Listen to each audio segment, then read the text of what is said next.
You don't need more discipline. You need more direction because the issue isn't consistency, it's just under marketing. You're not too busy for systems, you just don't have the right one yet. And doing it all doesn't make you a stronger CEO, it just makes you a tired one. You built the business, you deliver the results, and now it's time for your strategy to carry its weight too. Welcome to the Revolutionary CEO podcast, the space where women building solo businesses come to create marketing systems that honor their capacity, not exploit it. I'm your host, Letitia Lynch, marketing strategist, boy mom, and woman in pursuit of a life and business that actually feels good. If you've ever been sold the dream of freedom only to find yourself trapped in someone else's version of success, this podcast is your permission slip to do things differently. Every week, I'll share real strategies for sustainable marketing and lead generation that work with your energy, your priorities, and the season you're in.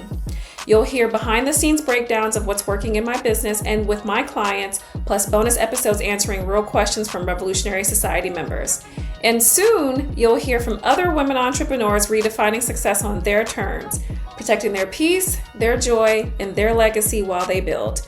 This isn't hustle culture, this isn't survival mode, this is revolutionary leadership, marketing, messaging, and momentum that matches your ambition and your real life.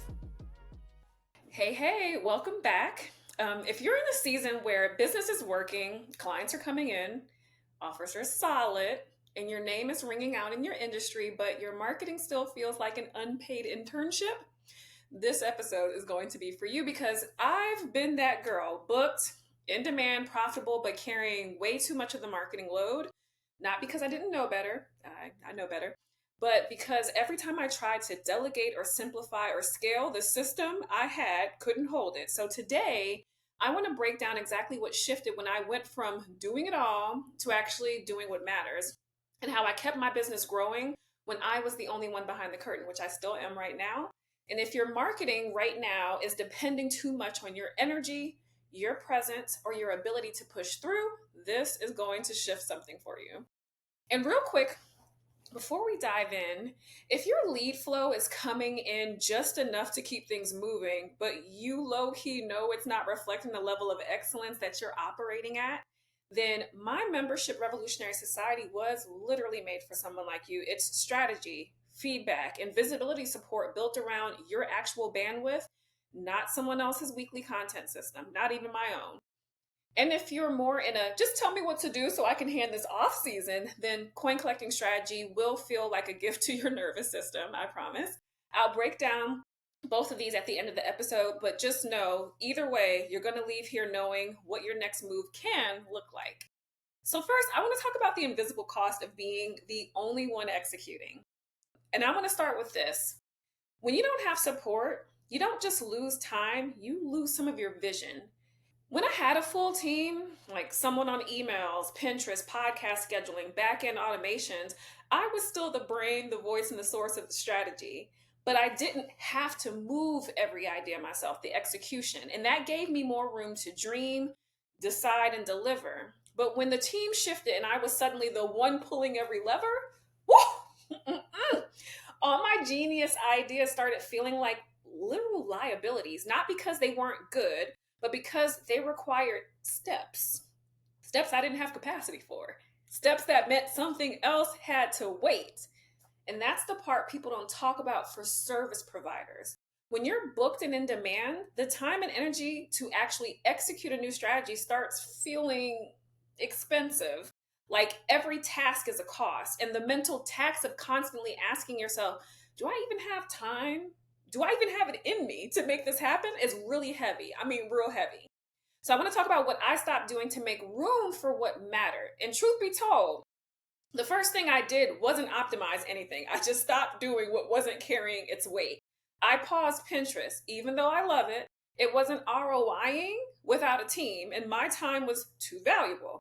I let go of the pressure to write daily emails. I chose depth over frequency and got sharper with my strategy. I leaned into threads and carousels and stopped trying to film 7 reels a week. I chose platforms and formats that matched my real energy, not my ideal weak version of me. And that gave me more capacity to focus on what actually moves people. The simplification literally was the strategy, not because I was trying to do less, but because I finally saw that doing everything meant none of it could actually build momentum. So let me share the systems that I built that actually acted like a team. I'm going to break down how I started rebuilding support without hiring a soul. So, first, my website. I made it tighter, clearer, easier to navigate. My offers were positioned to pre sell. I added proof, urgency, clear CTAs so that people could inquire without me explaining it again and again. Email systems, and I broke this down in the last episode. Rebuilt my structure for flows, not cute sequences that sit in the back end, but flows that actually onboard, engage, and convert cold leads into warm buyers. I added transcription tools and AI, and I'm talking Otter, Butter, Zoom AI, all the girls. I let them summarize, timestamp, and note my session so I could pull content without sitting through 90-minute replays. My CMO dashboard that I created, my Notion dashboard, became the control center. Every headline, template, call to action, blog outline, all in one place because I wasn't able to hunt for ideas. I was choosing it from a menu. My custom GPTs. Yep, I built versions of my voice, my buyer, and my frameworks into ChatGPT. Now I don't need a copywriter to start. I just need like 20 minutes in a solid brief. All of these things, they let me stop relying on memory, willpower, and vibes and start relying on infrastructure. Now, if you've been marketing mostly off of intuition, vibes, and your ability to show up in the moment, you're doing too much for a business at your level. Again, I have Revolutionary Society for people like this because execution is heavy when you don't have a strategy backing it. And if you're ready to get that strategy on lock and get it customized for your goal, we can talk about that in a bit. But for now, I'm going to keep going because I want to talk about how I prioritize execution without a team, because that's the real reason why you're here. So here's how I made marketing decisions when it was just me. Every week, I'd ask myself, what is directly tied to leads or revenue? What's ready to repurpose? What's just noise this week? I had zero interest in doing more. I just needed to do what mattered without burning out. So I'd do things like batch content when my energy was high. And when it wasn't, I'd schedule lighter things like updating links or repurposing client quotes. I created SOPs, repurposing frameworks, and dashboards that worked like a marketing co-pilot essentially. It wasn't glamorous, but it was efficient. And honestly, that efficiency is what gave me my creativity back. Because when you're not operating from overwhelm, the vision actually starts flowing again. And if you're trying to hire, here's what I'd do differently if I was hiring again, because I want to give you the real here. Here's what I wish I had literally just done sooner when I was bringing on help. I would have stopped hiring for tasks and start hiring for containers. So instead of an email writer, a Pinterest VA, a podcast editor, I needed a marketing lead who owned strategy and implementation. I'd have SOPs locked in. I used to think they'll figure it out. But figuring it out is how you end up managing your team and still doing the work. I'd hire operations early. My OBM, she honestly changed everything for me. She didn't just take things off my plate. She organized my business so I could lead, not just juggle. And listen, if you're not hiring yet, this is still the move. Because when your systems are clean, your offers are positioned, and your marketing is mapped out, your next hire isn't stepping into, chaos and frustration and they're stepping into clarity. And so I want to wrap this up with a core truth. You don't need more discipline. You need more direction because the issue isn't consistency. It's just under marketing. You're not too busy for systems. You just don't have the right one yet. And doing it all doesn't make you a stronger CEO. It just makes you a tired one. You built the business, you deliver the results, and now it's time for your strategy to carry its weight too. And if this episode gave you language for what you've been navigating, here's what to do next.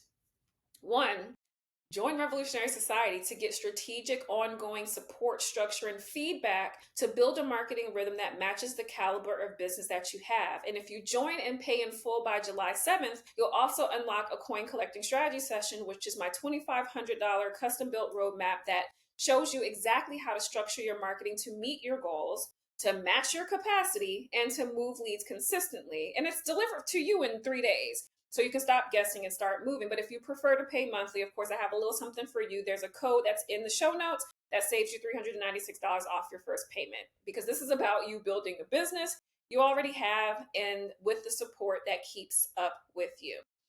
I can't wait to see you in the next episode. If you enjoyed this episode, subscribe to the Revolutionary CEO podcast on your favorite podcast listening platform and leave a review to let me know the moments you enjoyed most. Substackers, Spotify users, and YouTubers, leave me a comment with your biggest takeaway or questions from the episode.